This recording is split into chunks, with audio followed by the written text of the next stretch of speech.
Well, hello everyone and welcome to the Software Defined Space Conference. We are here to talk about space cybersecurity and software defined space, but we're also talking about Estonia as a spacefaring nation. Yesterday we were introduced to the Estronauts project. Now that is really cool, Estonians flying in zero gravity, but Estonia is going to the moon. Saimoon, Yeah. can you tell us a little bit about what we are seeing here? Yes, of course. Hi, my name is Simon. I'm a fourth-year PhD student at Tartu Observatory in the University of Tartu. And for the past year and a half to 2 years, we've been kind of dabbling with the idea of building Estonia's first lunar rover. As you can see, we've gotten quite far in that short period of time. The idea that we came up with is quite simple. It's let's say, not fully novel in that way because Astrobotic has done something similar. We're just taking it to the next level, which is to build a Kuup rover for modular lunar exploration in the future.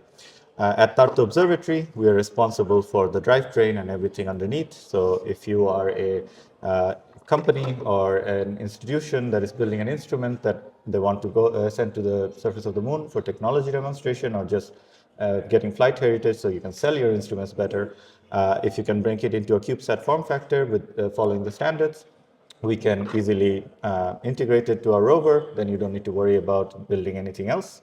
And from our side, what we're interested in is to do Estonian technology demonstration about how to achieve higher levels of autonomy with as few sensors and as few instruments as possible, trying to maximize computational power using AI as much as we can, and further research in that aspect. Okay. Now, only 2 weeks ago, Estonia signed the Artemis Accords, meaning that Estonia is going to the moon in one way or another. Yeah. How realistic is it that this lunar rover might actually become part of that? That is a tough question for me to answer because I'm a researcher. My job is to make sure that the technology is there. How we get to the moon, I'm not sure. But one thing I will say is, having spoken to the relevant parties in the conferences, I was at IIC last week as well, and also this week, yesterday, talking to everyone here, it seems more and more realistic compared to when we started out. When we started out, we thought like, oh, it's a dream of students trying to put together a rover, let's see what happens. But each day, as we take steps forward, it's starting to become a reality that we should really start heading towards. And that's where I think our approach is quite good, because instead of going the top-down approach where you have a mission that is defined for you and then you design everything for it, we're going the bottom-up approach where we're developing the technology first, making sure that we are ready.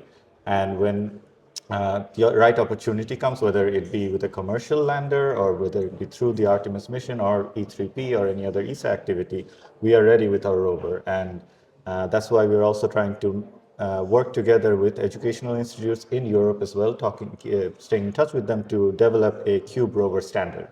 So we want to be the pioneers of it. We want to be able to say that if you want to build a Kuup rover, this is the design methodology you need to follow, and then it becomes a more universal thing and gives us the best chance of actually stamping our authority in this matter. Okay, because the unique selling point of this rover, as you explained it to me earlier, is that the payload is actually interchangeable. Yes. So the rover base frame stays the same, Yeah. and then you can change out Yeah. this 2-unit or 2 1-units, Yeah, exactly. as you said, Exactly. by And, any manufacturer. Exactly. And you can imagine that instead of having one rover for one specific objective or specific purpose, you can have a modular rover that can essentially do many different types of missions, such as scouting missions or just scientific missions of going into a lunar lava cave, anything you can imagine. What we are trying to do is make sure that the rover itself is built well enough to be able to handle those challenges, both mechanically and electronically, as well as with software, because Estonia is software defined. One thing I would like to highlight is currently we're not just developing the rover, we're also supporting the Estonian space industry by providing a service to the companies in Estonia who are trying to build these instruments that are at low TRL level. This is actually our payload testing platform.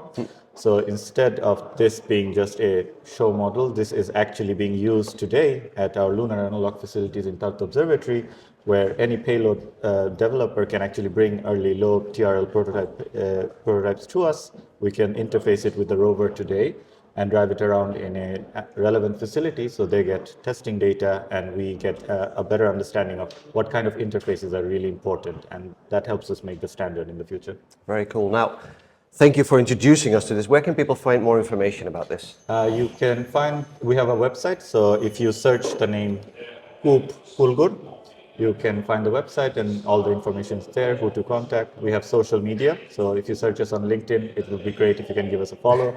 As you can imagine, it's a student project, so getting the community together is very important for us. We're not just trying to do a project, we're building a community to get people really behind and trusting students with this endeavor.